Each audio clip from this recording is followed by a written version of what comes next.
You ever see 50 luxury cars lined up on a dirt road, stuck behind a steel gate like they're waiting for the apocalypse to pass? Yeah, that was my morning. The sun wasn't even high yet.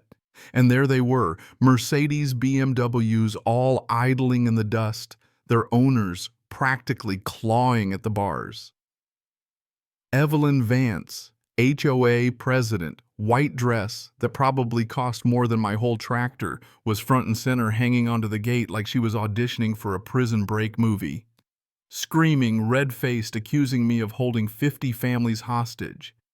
And next to her, Marcus Thorne, the developer, looking green like he might puke right there on his Italian loafers. You know what's funny? Just a few weeks before this guy tried to strong-arm me, even threatened my family. He figured money made him untouchable, that a rancher like me would roll over. But there I was, black coffee in hand, leaning on my porch, watching their entire world collapse, feeling like the only guy who'd brought popcorn to the show. Let me back up a sec. This all started months ago, when the peace and quiet on our family ranch got interrupted by the sound of progress the worst kind. Drones buzzing over my pasture-heavy equipment, chewing up the next ridge survey flags, popping up like dandelions after rain. Evelyn and Marcus, they treated our ranch like some speed bump on their path to building Summit Ridge Estates, 50 exclusive cabins for folks who think mountain air should come with valet parking. Now, they thought I was ignoring their little empire because I was scared. Truth is, I was just waiting. I let them dump millions into the project. I let them build every last house. Because I knew something they never bothered to check, a secret tucked away in a yellowed folder from 1948. The only road in or out of their fancy development. Yeah, it wasn't public. It was mine. Family built it by hand, shovel by shovel, decades before anyone thought to pave paradise. So when they realized they'd poured $20 million into a landlocked prison, it was too late. The only way out was through me, and I wasn't selling. But let me set the scene for you, because folks like Evelyn and Marcus, they never bothered to look around. Morning light gold on the ridge dew shining on my fields. My wife Julie handing me a plate of toast, my dog Gus snoring at my feet, tail thumping. Peaceful. Homey. That's the life they wanted to pave over. Then the circus rolled in a black SUV so shiny it looked allergic to dirt, carrying Evelyn in a white pantsuit and Marcus in a suit that probably had its own zip code. They strutted up my porch like they expected the ground to bow under their feet. Evelyn, clutching her clipboard like a life raft, wrinkled her nose at my porch, my peeling paint, my dog. Marcus, with that greasy city smile, tried to buy my road for $5,000, $5,000 for the only way in or out of a $50 million community. I almost laughed. I mean, that wouldn't even cover Gus's vet bills if he ate something weird. When I said no politely calmly because I don't rise to bullies, Marcus's smile turned into a threat. Evelyn dropped the act altogether, talking about eminent domain like it was some kind of magic spell, even took a shot at my dog. That was it. You threaten my land, I'll stay polite. You threaten my dog, you're done. Julie was nervous. Can they do that? She asked, her hand trembling on my arm. They can try, I said. What they didn't know was I'd already started digging for the one thing more powerful than money in a fight like this, the truth. Down in the courthouse basement, amid the smell of dust and old paper, I found Martha, who's run the records office since before disco was cool. She led me to the old plat maps, the ones done before computers got involved. Sure enough, 1948, my road cut across our land, their parcel boxed in by National Forest on 3 sides and Owens Ranch on the 4th. They had no access. None.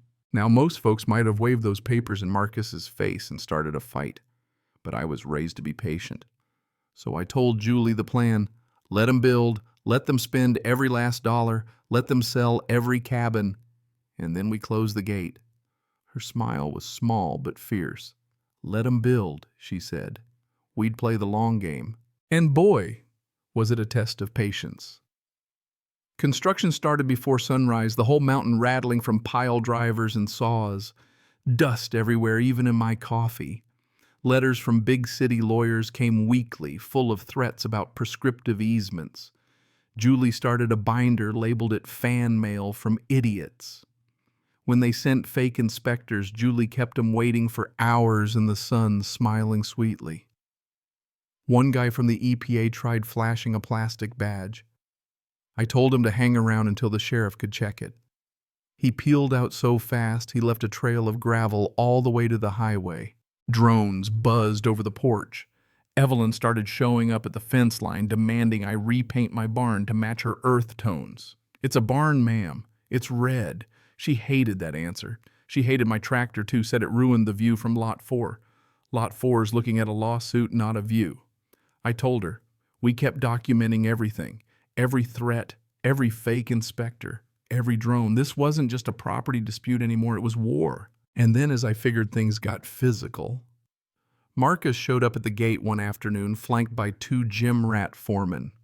He tried to shove past me, literally. Bad move. I might look like a worn-out rancher, but a few years in the Corps teaches you how to handle yourself. I put him on the ground fast, no fuss, no injury. Just a lesson he wouldn't forget. The whole thing caught on my security camera, too. Next day, the sheriff rolled up tired but fair. Marcus had filed an assault complaint. I handed the sheriff some iced tea and showed him the footage. He watched it twice, even rewound to admire the wrist lock. "You neutralized the threat," he said, fighting back a grin. "If I file a report, I'll have to write plaintiff tripped over his own ego." Sheriff left with a wink. He knew what was up. Then the paper war got serious. They sued me for quiet title, trying to get a judge to grant them a legal easement. Time to call in the big guns. Frank, my lawyer, my dad's lawyer before me. Frank's the kind of guy who chews through legal briefs while eating a sandwich. He read their lawsuit, burst out laughing. "They sent the C-team," he said. "This case is a gift. We're not just going to win, we're going to counter-sue for harassment." Frank loved it, said it was legally binding stupidity. While Frank prepped for court, I hired a surveyor to pound in bright orange stakes all along the property line. No misunderstandings here. The day of reckoning was coming. The grand opening for Summit Ridge Estates arrived caterers, a string quartet, gold balloons arching over the entrance. The city folks all dressed up, ready for champagne and speeches about mountain living. Except this time, they couldn't even get to their own party. The night before, I'd called up Rick, old friend from the service, now running a welding business. He brought over a gate that looked like it belonged at Fort Knox. 12 feet wide, 8 feet tall, sunk 4 feet deep in concrete, matte black and chain tight. I hung a sign right in the middle, private road. No access to Summit Ridge Estates. The message couldn't have been clearer if I'd said it in neon. By 10 that morning, the road was jammed with luxury cars and confused buyers. Marcus and Evelyn, nearly losing it, marched right up to the gate, demanding answers. I walked down from my porch, slow, calm tube of documents under my arm. Julie filmed everything from the steps. Local news vans had arrived, hoping for a ribbon cutting, got a front row seat to a meltdown instead. Evelyn, shaking the gate like it would magically open, started shrieking about holding people hostage. I just leaned against the post, unrolled a giant laminated copy of the 1948 map. "This road's mine," I said loud and clear for the cameras. "Your property is surrounded on all sides, and you never purchased an easement. You assumed you could take it. You were wrong." Crowds started murmuring, buyers checking their paperwork. One guy in a golf shirt yelled, "Our sales agreement guarantees access." Marcus just stood there, ghost white. Evelyn, well, she lost it. Called me every name she could think of. It all made the evening news, her losing her cool, me standing calm.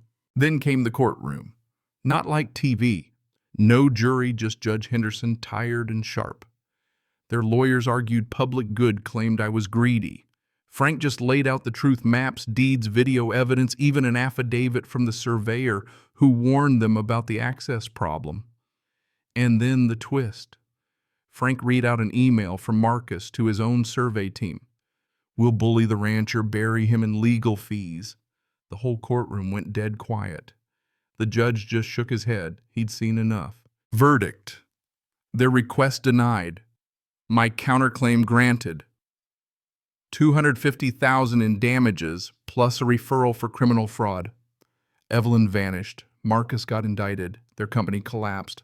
The bank foreclosed on Summit Ridge. A year later, the whole development was up for auction.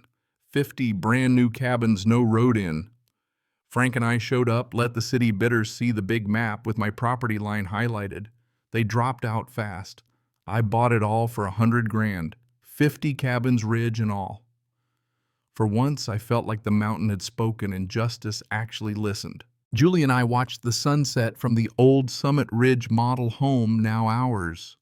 Quiet had returned, peace restored. She asked, "So what are we going to do with 50 cabins?" "Luke?" I thought about it, sipped my coffee and grinned. "I'm thinking of a new exclusive community.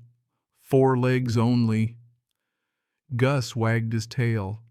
50 dog houses on the ridge, finally the only residents who truly deserved it. You know, some folks might say I was stubborn or lucky or just mean enough to win. But maybe the real lesson is simple. Don't mistake patience for weakness, and never mess with a man who knows where his land ends and his dignity begins. Now I'm curious, what would you have done? Ever had to stand your ground when the odds were stacked against you? Share your own story or tell me, is justice just about the law or something a little more personal?